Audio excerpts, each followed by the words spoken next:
من الشيطان الرجيم.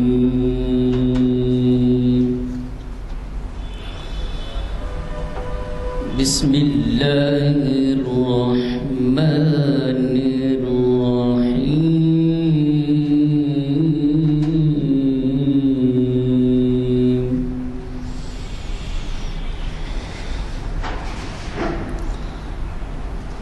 قل أعوذ برب الناس ملك الناس إله الناس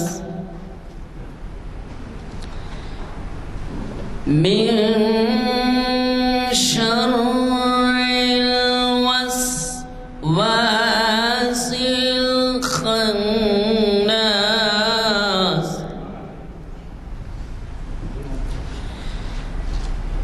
من شر الوسواس الخناس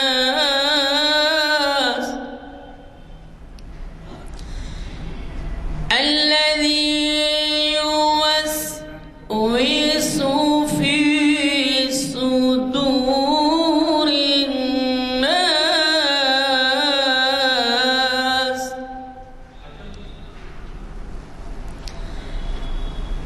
من الجنة والناس. صدق الله العظيم. اللہ وبرکاتہ. اعوذ باللہ من الشیطان الرجیم. بسم اللہ الرحمن الرحیم. وَإِذَا أَنْعَمْنَا لِلْإِنسَانِ أَعْرَضَ وَنَأَىٰ بِجَانِبِهِ وَإِذَا مَسَّهُ الشَّرُّ كَانَ يَئُوسًا. صدق اللہ العظیم. برادران کرام، یہ آیت سورہ بنی اسرائیل کی 83ویں آیت ہے. اس کے اندر اللہ تعالیٰ انسانوں کی وہ حالت اور کیفیت کو بیان کرتے ہیں جو عام حالات میں انسانوں کو جو درپیش ہوتی ہیں، خوشیاں یا غم، تو انسانوں کا کیا ریئیکشن ہوتا ہے اس کو اللہ تعالیٰ بیان فرماتے ہیں. اس کے معنی ہیں، اللہ تعالیٰ فرماتے ہیں جب ہم انسانوں کو راحت، خوشی اور انعام سے ہمکنار کرتے ہیں تو وہ منہ موڑ لیتا ہے، کروٹ بدل دیتا ہے، یعنی اس کا کوئی احترام نہیں کرتا. اور جب کبھی کوئی مشکل حالات سے اس کو دوچار کرتے ہیں، تکلیف اس کو پہنچتی ہے، تو پھر وہ مایوس ہو جاتا ہے. یہ عام انسانوں کی طرف یہاں پر اللہ تعالیٰ نے اشارہ فرمایا. لیکن مومن، اس کی کیفیت بالکل مختلف ہوتی ہے. مومن جب اس کو خوشی ملتی ہے، جب اس کو اللہ کا انعام ملتا ہے، رحمتیں اس پر نازل ہوتی ہیں، تو وہ اللہ کا شکر ادا کرتا ہے. اور جب کبھی وہ آزمائش میں مبتلا ہوتا ہے، جب کبھی اس کو تکلیف پہنچتی ہے، دل آزاری ہوتی ہے، تو وہ مایوس نہیں ہوتا، بلکہ وہ اللہ کا شکر ادا کرتا ہے، صبر کرتا ہے. لہذا مومن کے یہ دو ہتھیار ہیں، خوشیوں میں شکر ادا کرنا اور آزمائش کے موقع پر، تکلیف کے موقع پر صبر کرنا. یہ مومن کی شان ہے. اللہ تعالی ہم سب کو اس صفت سے ہمیشہ جو ہے دو چار اور عمل کر پیدا ہونے کی توفیق نصیب عطا فرمائے. آج کی نشست کے تعلق سے الحمدللہ آج تاریخ اسلام کی یہ 977ویں نشست ہے، جو بعد نماز عصر جامع مسجد عالیہ گن فاؤنڈری میں منعقد ہو رہی ہے. اور آج اس کو مخاطب کرنے والے ہیں شہر کے مشہور و معروف، ہم سب کی جانی پہچانی شخصیت جناب پروفیسر سید راشد نصیب ندوی صاحب. اور آج آپ کا عنوان ہے اردو میں خلفائے راشدین کی سیرت پر تحریری سرمایہ، ایک تاریخی جائزہ. آج 29 اکتوبر ہے اور ہم سب کانفرنس ہال میں جامع مسجد عالیہ کی جمع ہیں. میں گزارش کرتا ہوں جناب راشد نسیم ندوی صاحب سے کہ وہ آئیں اور ہم کو شاید حاصل بیان فرمائیں. الحمد لله رب العالمين والصلاة والسلام على سيد المرسلين وعلى آله وأصحابه أجمعين. أما بعد، فقد قال الله تبارك وتعالى في القرآن المجيد والفرقان الحميد: أعوذ بالله من الشيطان الرجيم. وعد الله الذين آمنوا منكم وعملوا الصالحات ليستخلفنهم في الأرض كما استخلف الذين من قبلهم وليمكنن لهم دينهم الذي ارتضى لهم وليبدلن من بعد خوفهم أمنا يعبدونني ولا يشركون بي شيئا ومن كفر بعد ذلك فأولئك هم الفاسقون. صدق الله العظيم. عزیزان گرامی، اللہ تعالیٰ نے اپنے رسول سے اور آپ صلی اللہ علیہ وسلم کے توسط اور ذریعے سے صحابہ سے ایک وعدہ فرمایا. یہ وعدہ ان حالات میں تھا جبکہ مدینہ منورہ میں اسلامی نظام کے خلاف بڑی مہاجرائی تھی، بیرون سے حملے ہو رہے تھے، اندرون سے منافقین آستین کے سانپ بنے ہوئے تھے. یہ وہ زمانہ تھا جب اللہ کے رسول صلی اللہ علیہ وسلم کبیدہ خاطر تھے، کیونکہ ام المومنین پر منافقین نے تہمت لگائی تھی. آپ جانتے ہیں سورۃ النور میں اللہ تعالیٰ نے اس کی تردید فرمائی. اسی موقع پہ یہ آیت نازل ہوئی کہ اللہ تعالیٰ کا وعدہ ہے اپنے ان بندوں سے جنہوں نے ایمان قبول کر لیا اور جو اعمال صالحہ پر کاربند ہو گئے، لَيَسْتَخْلِفَنَّهُمْ فِي الْأَرْضِ، کہ ہم ان کو زمین کی خلافت عطا کریں گے. كَمَا اسْتَخْلَفَ الَّذِينَ مِن قَبْلِهِمْ، جیسے کہ ان سے پہلوں کو اللہ تعالیٰ نے خلافت عطا کی تھی. اور وہ وقت آئے گا کہ اس دین کو اللہ تعالیٰ غالب کر دے گا جس دین سے یہ صحابہ، یہ امت محبت کرتی ہے، جس دین سے یہ لوگ راضی ہیں. اللہ تعالیٰ جس دین سے ان لوگوں کے لیے راضی ہے، اسلام. وَلَيُبَدِّلَنَّهُمْ، اور اللہ تعالیٰ ضرور تبدیل فرما دے گا، مِن بَعْدِ خَوْفِهِمْ، ان خوف کے حالات کے بعد، امنن، تبدیل فرما دے گا ان حالات کو امن سے، عافیت سے، سلامتی سے. شرط یہ ہے یعبدوننی، اللہ کی عبادت ہوتی رہے، وَلَا يُشْرِكُونَ بِی شَیْئًا، اور اللہ تعالیٰ کے ساتھ کسی کو شریک نہ کیا جائے. یہ عقیدہ ہے. اور آگے کی آیت میں اللہ تعالیٰ نے ارشاد فرمایا وَأَقِیمُوا الصَّلَاةَ وَآتُوا الزَّکَاةَ، اور نماز قائم کرتے رہنا، زکوٰۃ دیتے رہنا، اور اللہ کی فرما برداری کرنا اور اس کے رسول کی فرما برداری کرنا. فرمایا کہ وَمَنْ كَفَرَ بَعْدَ ذَلِكَ، جو اس نصرت اور فتح کو دیکھ لینے کے بعد بھی ناشکری کرے گا تو اس کا انجام بدکاروں میں ہوگا، وہ کامیاب سرخرو نہیں ہو سکے گا. قرآن مجید کا معجزہ ہے اور یہ لازمی بات ہے، وحی الہی ہے، اللہ تعالیٰ کے علم سے نازل ہونے والا کلام ہے کہ ان سنگین حالات میں جب کہ مسلمان اپنے پاؤں پہ کھڑے نہیں ہو پا رہے ہیں، میں نے عرض کیا بیرون کی مخالفتیں، اندرون کی سازشیں، یہ ان سنگین حالات میں اللہ تعالیٰ نے ایسی خوشخبری دی کہ اللہ کے رسول صلی اللہ علیہ وسلم فرماتے ہیں کہ مجھے جزیرۃ العرب کے جنوب سے لے کے شمال، جنوب میں بالکل یمن آتا ہے، شمال میں عراق آتا ہے، ملک شام آتا ہے، یہ دونوں سمٹ کے دکھائے گئے اور مجھے یہ بتایا گیا کہ یہ دونوں کناروں پر، یہ دونوں کناروں تک آپ کے ساتھیوں کی حکومت ہوگی، آپ کے دین کا غلبہ ہوگا۔ لہذا اللہ کے رسول صلی اللہ علیہ وسلم کی یہ بشارت صادق آئی، اور خود اللہ کے رسول صلی اللہ علیہ وسلم کے دور میں فتوحات کا سلسلہ شروع ہوا۔ ایک مرتبہ اللہ کے رسول صلی اللہ علیہ وسلم نے خطاب فرمایا۔ حضرت عریاض ابن ساریہ رضی اللہ تعالیٰ عنہ کی مشہور روایت ہے کہ لوگوں کی آنکھیں آنسو سے ڈبڈبا گئی، اور لوگوں نے ایسا محسوس کیا کہ یہ آپ کا آخری شاید خطبہ ہو۔ لوگوں نے عرض کیا، اللہ کے رسول ایسا لگتا ہے جیسے الوداع کہنے والا خطاب کر رہا ہو، نصیحت کر رہا ہو، آپ ہم کو کیا وصیت کریں گے، کیا تاکید کریں گے؟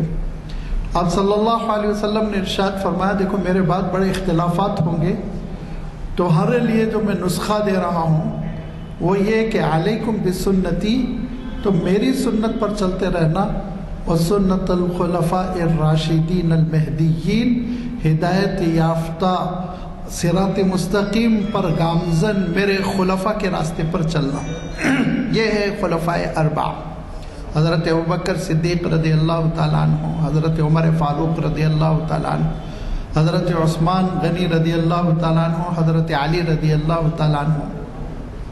فرمایا کرتے تھے اللہ کے رسول صلی اللہ علیہ وسلم، میرے بعد 30 سال خلافت ہوگی، پھر بادشاہت ہوگی، بادشاہ ہوں گے، مسلم ہوں گے، نیک ہوں گے، یہ ایک الگ بحث ہے، لیکن ہوگی وہ بادشاہت۔ لہذا حضرت علی رضی اللہ تعالیٰ عنہ کی وفات ہوئی سن 40 ہجری میں، اور اس کے معنی یہ ہوتے ہیں کہ 10 ہجری میں خود آپ صلی اللہ علیہ وسلم کی وفات ہوئی، اور 40 ہجری میں حضرت علی کی شہادت ہوئی۔ تو یہ 30 سال جو تھے وہ خلافت راشدہ کا دور ہے، یہ انتہائی پیارا دور ہے۔ یہ آپ یوں سمجھ لیجئے، یوں ہی صحابہ کا دور ہے، خیر القرون قرنی۔ آپ صلی اللہ علیہ وسلم نے فرما دیا تھا کہ سب سے بہترین نسل وہ میری نسل ہے، میری جنریشن۔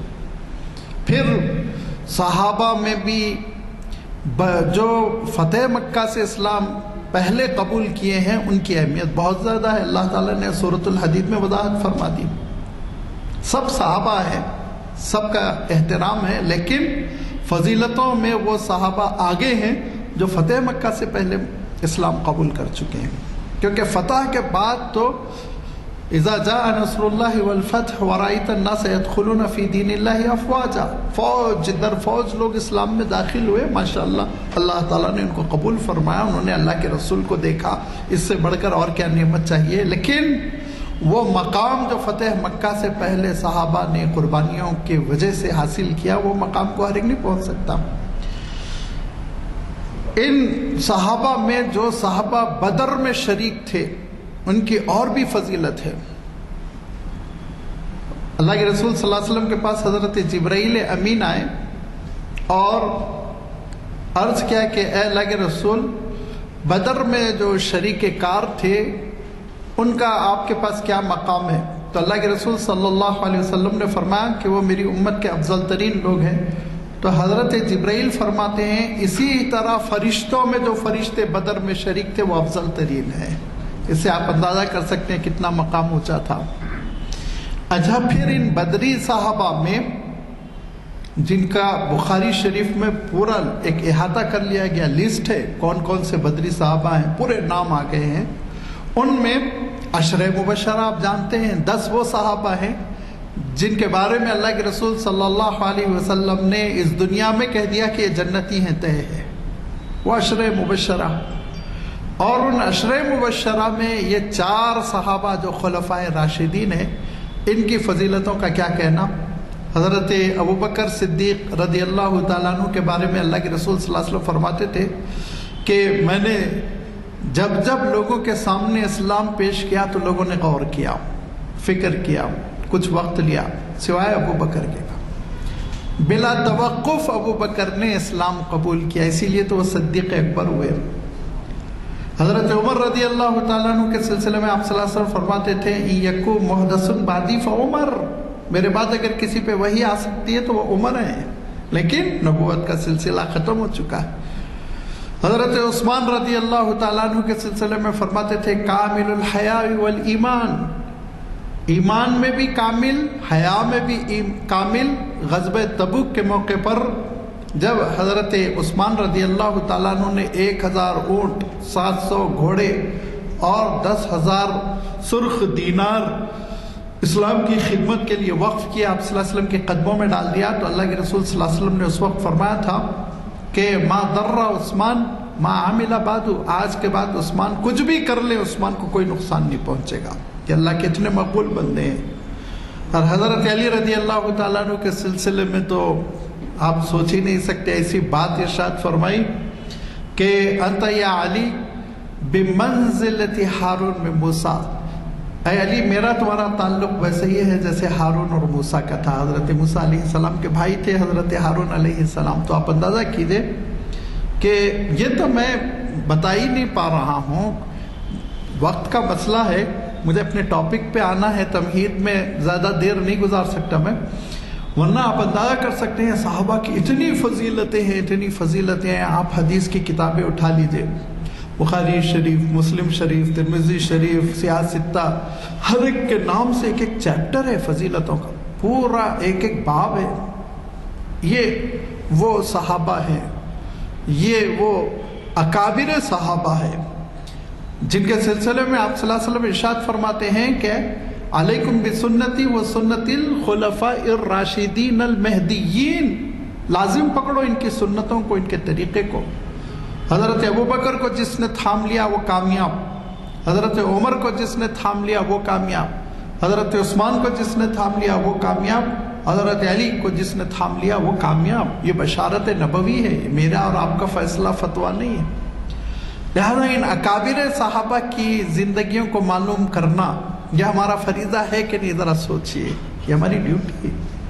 کم سے کم سارے ہی صحابہ کے حالات جانیے، آپ حالات پڑھ کر اشعاش کر اٹھیں گے، ان کی قربانیاں، ان کی للہیت، ان کا اخلاص، وہ تو لازمی بات ہے نا۔ وہ تو اللہ کے رسول صلی اللہ علیہ وسلم نے جن کو اپنے خون سے پسینے سے سینچا، یہ وہ گلستان ہے، تو اس کی شان کیا کہیے۔ لیکن کم سے کم ہم کو خلفائے راشدین کے حالات معلوم کرنے چاہیے، اور یہی وہ وجہ ہے کہ شروع سے توجہ دی گئی۔ عربی میں آپ امام ابن جریر طبری کی تاریخ اٹھائیے، تاریخ طبری کے نام سے مشہور ہے، خوب تفصیل سے انہوں نے لکھا سارے ہی چاروں صحابہ کے بارے میں، اور ان کے جو عہد گزرے ہیں خلافت کے پوری تفصیل کے ساتھ لکھا۔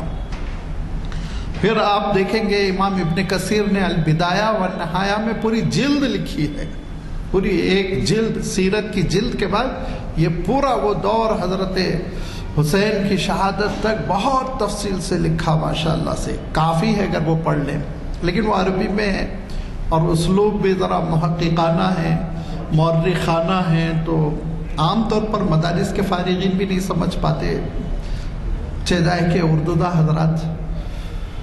تو یہ ذخیرہ لازمی بات ہے، ہمارے لیے بھی دستیاب ہونا چاہیے تھا۔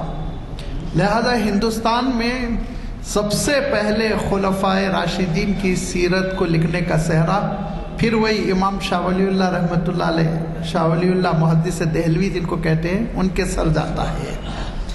شاہ صاحب رحمۃ اللہ علیہ نے، وہ جانتے تھے اللہ تعالیٰ نے انہیں ایسا مجدد بنایا تھا کہ ان کو معلوم تھا کہ اسلام کے سرچشمے کیا ہے، وہ جانتے تھے، لہذا قرآن پاک پہ کام کیا، الفتح المبین تفسیر لکھی، الفوز الکبیر اصول تفسیر پہ لکھا، اور بہت لکھا، حدیث شریف پہ کام کیا، المصفہ حدیث شریف پر ہے، المصوّع حدیث شریف پر ہے۔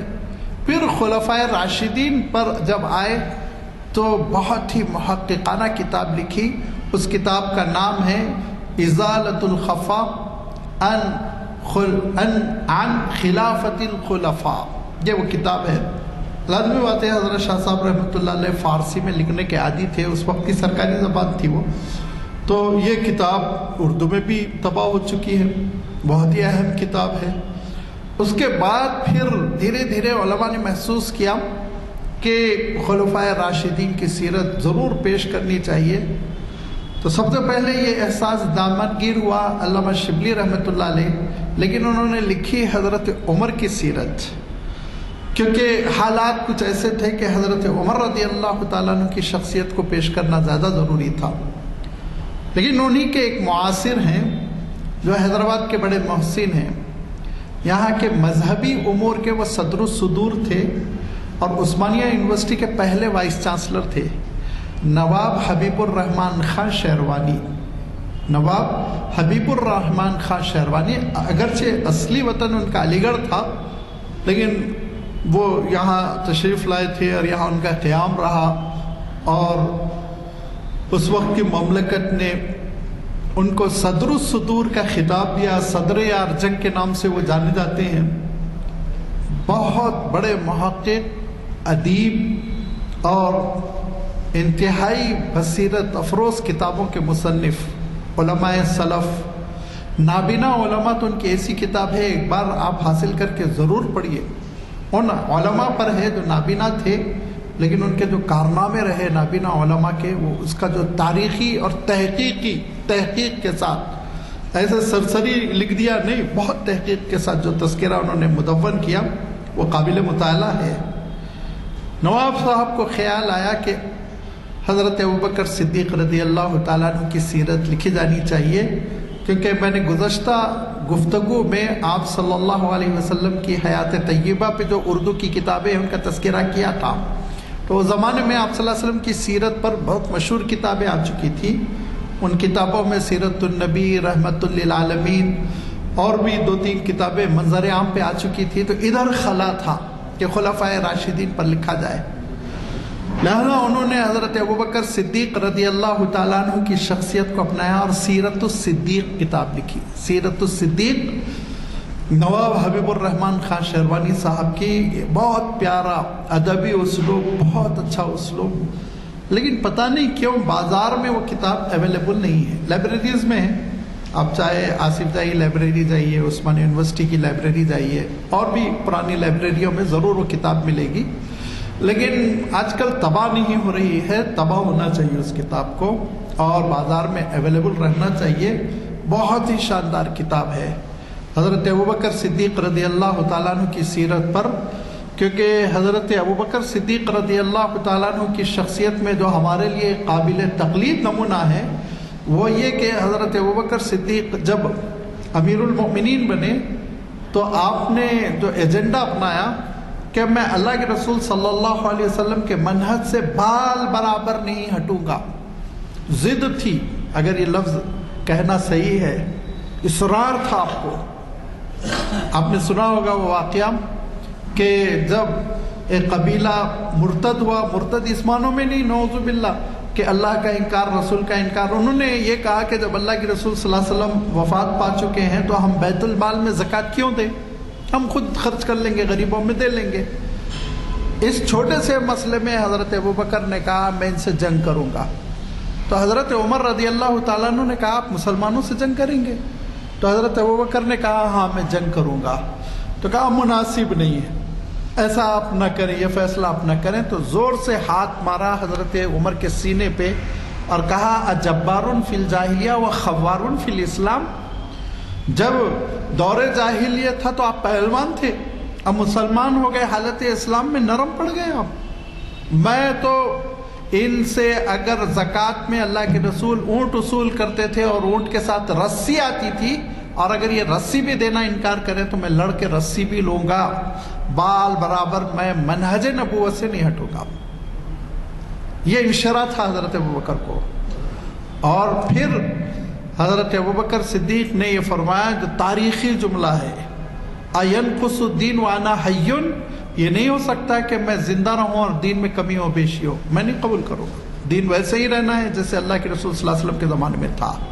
یہ انشرا بس اللہ کے رسول صلی اللہ علیہ وسلم کی تربیت و صحبت کا نتیجہ تھا. پھر اس کے بعد حضرت عمر کہتے ہیں کہ کم سے کم یہ لشکر کو دے کر اسامہ کو مت بھیجیے، مدینہ منورہ سے سب نوجوان نکل جائیں گے تو مدینہ منورہ کی اسٹیٹ کمزور پڑ جائے گی، یہاں خطرہ پڑ جائے گا، دشمن حملہ کر دیں گے. حضرت ابوبکر نے کہا نہیں، اللہ کے رسول نے تیار کر دیا تھا، ڈیٹ فکس کر دی تھی، اسی ڈیٹ میں لشکر نکلے گا، میں روکوں گا نہیں. کہا امیر المومنین غور کیجئے، مدینہ کمزور پڑ جائے گا. کہا جو ہونا ہے ہوگا. اللہ کے رسول نے جو چیز طے کی تھی اس میں کوئی ذرہ برابر کمی نہیں آئے گی. لہذا وہ لشکر کو لے کر مدینے کے باہر آؤٹ اسکرٹ تک حضرت ابوبکر خود تشریف لے گئے اور رخصت کیا. اب جب 10,000 کا لشکر نکلا مدینہ منورہ سے تو جتنے بڑے بڑے دشمن تھے ان کی جان نکل گئی کہ باہر اتنا لشکر یہ لوگ بھیجے تو اندر کتنا ہوگا. کوئی حملہ نہیں کیا, نظر اٹھا کے نہیں دیکھا. پورا خلافت کا دور گزر گیا, نہ رومن امپائر نہ پرشین امپائر, سب ٹھنڈے پڑ گئے. تو یہ ایک تو اللہ کے رسول کی وصیت کی برکت, دوسرے حضرت ابوبکر صدیق کا یہ انتہائی اہم فیصلہ. اسی لیے عربوں میں ایک محاورہ بہت عام ہے, ردتن ولا ابا بکر لہا. جب کبھی ارتداد, بے دینی اور دین کے اوپر اٹیکس ہونے لگتے ہیں تو عرب کہتے ہیں فتنہ تو ہے ابوبکر نہیں ہے, مصیبت تو ہے ابوبکر نہیں ہے حل کرنے والے. یہ حضرت ابوبکر صدیق رضی اللہ تعالیٰ عنہ کا قابل تقلید نمونہ یہ آپ تفصیل کے ساتھ دیکھیں گے سیرت الصدیق میں. بہت ہی جامع کتاب ہے اور اس کتاب کو ہماری لائبریریوں میں ہونا چاہیے.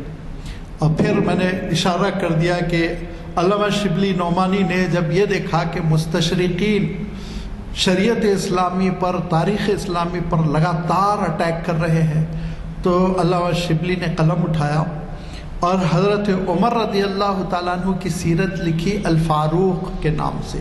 خوب چھپتی ہے, کسی بھی بک ڈپو پہ جائیے آپ کو نظر آ جائے گی الفاروق. علامہ شبلی رحمۃ اللہ علیہ نے اس کتاب میں جہاں حضرت عمر رضی اللہ تعالیٰ عنہ کا جو فتوحات کا دور تھا, اسلامی سرحدیں جو پھیلتی چلی جا رہی تھیں ان کا احاطہ کیا, وہیں حضرت عمر رضی اللہ تعالیٰ عنہ کے ایسے کارناموں کو اجاگر کیا جو ہماری نگاہوں سے اوجھل ہے. حکومت کو منضبط کرنا, دیوان بنانا, حساب کتاب اور ریٹرن, تاریخ نویسی, یہ ساری چیزیں علمی کارنامے حضرت عمر رضی اللہ تعالیٰ عنہ کے دور سے شروع ہوئے. اور رفاہی کام, اور خود حضرت عمر رضی اللہ تعالیٰ عنہ نفس نفیس جو خدمت کرتے تھے غریبوں کی, بے کسوں کی, خستہ حالوں کی. امیر المومنین خود ان کے گھروں پر جاتے تھے.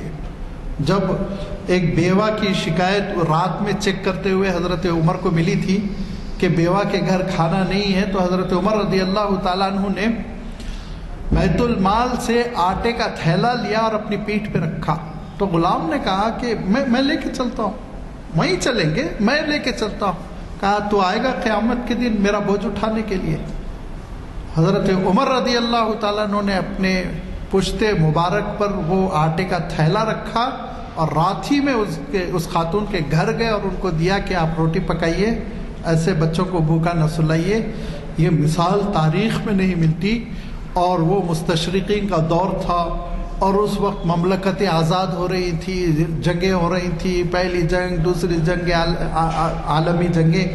اس موقع پہ حضرت عمر کی سیرت کو پیش کرنا علامہ شبلی نے ضروری محسوس کیا. الفاروق قلم بند کی بہت جامع سیرت ہے, بہت تحقیقی ہے, اسلوب پختہ ہے, اردو معلّہ ہے.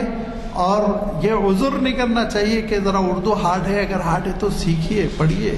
یہ ہمارے اسلاف کا سرمایہ ہے, اس کو ضائع نہیں ہونے دینا ہے. حضرت عمر رضی اللہ تعالیٰ عنہ کی سیرت مدون ہو گئی. اب حضرت عثمان رضی اللہ تعالیٰ عنہ کی سیرت کا معاملہ تھا.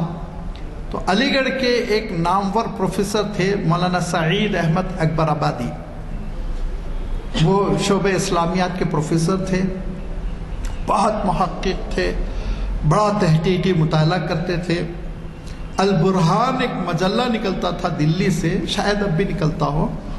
اس میں وہ برابر مقالے لکھتے تھے اور ان کی تدوین قرآن پر, تدوین حدیث پہ کتابیں شائع ہوتی رہی. تو ان سے لوگوں کا مطالبہ تھا کہ یہاں ایک ویکیوم ہے, خلا ہے کہ تیسرے خلیفہ کی سیرت ابھی کسی نے نہیں لکھی, آپ قلم بند کیجئے. اتفاقاً وہ علی گڑھ مسلم یونیورسٹی سے شفٹ ہو گئے, کیلیکٹ یونیورسٹی, وہاں پروفیسر بن گئے.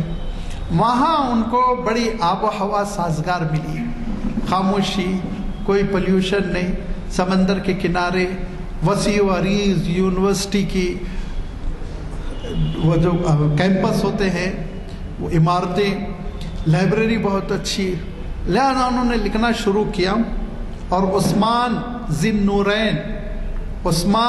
النورین کے عنوان سے کتاب لکھی، بہت پیاری کتاب ہے، آپ کو بازار میں مل جائے گی، اردو جچی تلی، آج بھی ہماری نسلیں سمجھ سکتی ہے۔ وہ علامہ شبلی اور نواب حبیب الرحمن خان شیروانی والی اردو معلّہ کو ذرا چھوڑ کر، چونکہ پروفیسر تھے، نئی نسلوں کو دیکھ رہے تھے، اسی لیے زبان کو بہت سلیس فرمایا کیا اور بہت تاریخ کا گہرا مطالعہ کیا۔ کیوں؟ اس لیے کہ حضرت عثمان رضی اللہ تعالیٰ عنہ کا جو اصل کارنامہ ہے، وہ جہاں قرآن مجید ایک مصحف پہ پوری امت کو جمع کیا، اور جہاں حضرت عثمان نے اسلامی سلطنت کو روس تک پہنچا دیا، آرمینیا فتح ہوا، اور ادھر اسپین تک فوجیں آ گئیں، ہندوستان کے قریب تک فوجیں آ گئیں، تو فتوحات کا سلسلہ، علمی خدمات کا سلسلہ، اور وہیں حضرت عثمان رضی اللہ تعالیٰ عنہ نے ایک ایسا اسوہ چھوڑا جس کو سمجھنا اور جس کو اختیار کرنا ہماری ڈیوٹی ہے، ضرورت ہے، کہ مدینہ منورہ میں حضرت عثمان رضی اللہ تعالیٰ عنہ کے خلاف سازشیں ہو رہی تھی۔ جب سازش کرنے والوں باغیوں کو سزا دینے کا مسئلہ آتا تو حضرت عثمان کہتے تھے کہ میں مدینہ میں کسی مسلمان کا خون نہیں بہنے دوں گا، میں نبی کے شہر میں قتل و غارت گیری پسند نہیں کروں گا۔ خود شہید ہو گئے، لیکن حضرت عثمان نے کسی کے ساتھ کوئی بھی ناروا سلوک نہیں کیا، بہت ہی نرمی کے ساتھ، بہت ہی احسان مندی کے ساتھ، بہت ہی خاموشی کے ساتھ حضرت عثمان نے شہادت کو قبول کیا۔ یہ ٹالرنس، یہ اگر امت میں پیدا ہو جائے، کہاں سے کہاں پہنچ جائیں۔ آج ہم اپنے پڑوسی کو برداشت نہیں کرتے، چھوٹی سی چیز پہ جھگڑا آستین چڑھا کر، تو یہ ٹالرنس کی کیفیت حضرت عثمان میں، اس فتنے کے دور کو جو کور کیا مولانا سعید احمد اکبر آبادی نے، وہ قابل داد ہے۔ انصاف کے ساتھ، کسی طرف جھکاؤ نہیں، کسی طرف میلان نہیں، انصاف اعتدال کے ساتھ یہ پرفتن دور کی تصویر کشی کی جو قابل تحسین ہے۔ رہ گیا تھا حضرت علی رضی اللہ تعالی عنہ کا تذکرہ، خلیفہ چہاروں، تو لازمی بات ہے اب یہ نصیب میں آیا، اللہ تعالیٰ نے مقدر فرمایا ابو الحسن علی کے حصے میں۔ چنانچہ مولانا ابو الحسن علی ندوی رحمۃ اللہ علیہ نے المرتضیٰ قلم بند کی، جو حضرت علی رضی اللہ تعالیٰ عنہ کے حالات پر مبنی ہے۔ حضرت علی رضی اللہ تعالیٰ عنہ کی شجاعت آپ جانتے ہیں، حضرت علی رضی اللہ تعالیٰ عنہ کے احسانات، لیکن حضرت علی کا دور بہت نازک ہے، اسی بنیاد پہ فرقے بن گئے نا امت میں، اس کو کیسے بحسن و خوبی نبھایا وہ دیکھنا ہو تو آپ المرتضیٰ پڑھیے، اس میں شخصی حالات، پہلا چیپٹر بہت اچھا ہے، لازمی بات ہے جو بھی لکھے گا وہ اچھا لکھے گا۔ پھر اس کے بعد سے جو مولانا نے جو چیپٹرز لکھے وہ بہت اہم ہیں۔ حضرت علی عہد صدیقی میں، حضرت علی عہد فاروقی میں، حضرت علی عہد عثمانی میں۔ اب جو مولانا نے پازیٹیو تصویر پیش کی کہ حضرت علی کیسے ہیں، حضرت ابوبکر کے ساتھ، حضرت عمر کے ساتھ، حضرت عثمان کے ساتھ، دنیا جو تاریخ پیش کرتی ہے وہ غلط ہے، بہت کوآپریٹیو۔ ویسے جلیل القدر صاحب ہی آپ سوچئے، لہذا اچھا پھر حضرت علی رضی اللہ تعالیٰ عنہ کی نسل جو دین کی خدمت کرتی چلی گئی تو اس کے اوپر آخری باب شیخ عبد القادر جیلانی رحمۃ اللہ علیہ تک لائے ہیں مولانا، لہذا یہ کتاب بھی قابل مطالعہ ہے۔ یہ تحریری سرمایہ ہے جو خلفائے راشدین پر، میں احاطے کا دعویٰ نہیں کر رہا ہوں، مشہور کتابوں کا میں تعارف کرا رہا ہوں، اور بھی لوگوں نے لکھا ہوگا، لیکن وہ شہرت ان کو نہیں ملی جو ان چاروں کتابوں کو ملی، اور جو یہ چاروں کتابیں لائبریریوں کی زینت بنی، تو ہم بھی اس کا مطالعہ کریں، انشاءاللہ اردو بھی اچھی ہوگی، تاریخ کا مطالعہ بھی ہوگا۔ سب سے بڑی چیز کہ مقصود و مطلوب یہ ہے کہ خلفائے راشدین کا اسوہ ہمارے اندر آ جائے۔ اللہ تعالی ہماری ان ساری کوششوں کو قبول فرمائے، ان میں برکت عنایت فرمائے۔ وآخر دعوانا ان الحمدللہ رب العالمین۔ السلام علیکم۔ اس عالمانہ خطاب کے بارے میں کیا تبصرہ ہے؟ آپ کو خود اندازہ ہوا ہوگا کہ ہمارے مقررین کس قدر تیاری سے آتے ہیں۔ ویسے تو ان کی صلاحیتوں کے اعتبار سے وہ ایک اسٹیپ فور، یعنی بغیر کسی سابقہ یعنی اوقات میں مطالعہ کیے کہ وہ ہمیں اس سے استفادے کا موقع دیتے ہیں۔ جناب آپ کو اگلا پرچہ مل چکا ہوگا، یہ ایک پروگرام پیر کے دن 31 اکتوبر کو ہے، منظوم اسماء حسنہ پروفیسر محمد مسعود احمد شریعت انفارمیشن سروس کی 872ویں نشست کو مخاطب کریں گے۔ ضرور تشریف لائیں، اور نہ صرف ساتھ تشریف لائیں بلکہ ساتھ اپنے حلقے کے جو بھی احباب ہیں یا ساتھی ہیں یا اسٹوڈنٹس ہیں ان کو لیتے آئیں۔ اب ایسا ہے شام کے اوقات میں تو کوئی سوائے کھیل کود کے اور کچھ رہتا نہیں، صبح کے اوقات میں البتہ آج کل تعلیم کے اوقات بدل گئے ہیں، لہذا میری گزارش ہے کہ آپ اگر ایک ایک نوجوان کو بھی ساتھ لائیں تو بہت بڑا ثواب آپ کمائیں گے۔ یہ چہارشنبے کے دن رجوع الی القرآن کی اہمیت و ضرورت اور فکر اقبال، اس کے اوپر آپ کے جانے پہچانے مقرر آپ جانتے ہیں جناب ایاز الشیخ، بڑی ہی تیاری سے آتے ہیں اور بہت بڑے اسکالر ہیں وہ ہمارے اس محفل کے مخاطب کرنے والوں میں، اور یہ محفل اقبال شناسی کے 1054ویں نشست ہے۔ مجھے قوی توقع ہے کہ آپ اپنے ساتھ نوجوانوں کو لیتے آئیں گے۔ میں چونکہ اب وقت بھی 5:30 کا ہو چکا ہے، چند ہی منٹ میں مغرب کا وقت مغرب ہوگا، میں گزارش کروں گا ہمارے مقرر صاحب سے کہ دعا فرمائیں۔ اللهم لك الحمد كما ينبغي لجلال وجهك وعظيم سلطانك، والصلاة والسلام على حبيبك ورسولك محمد آله وصحبه، ربنا آتنا في الدنيا حسنة وفي الآخرة حسنة وقنا عذاب النار، ربنا تقبل منا إنك أنت السميع العليم، وارنا مناسكنا وتب علينا إنك أنت التواب الرحيم، برحمتك يا أرحم الراحمين، الحمد لله رب العالمين۔ ماشاء اللہ۔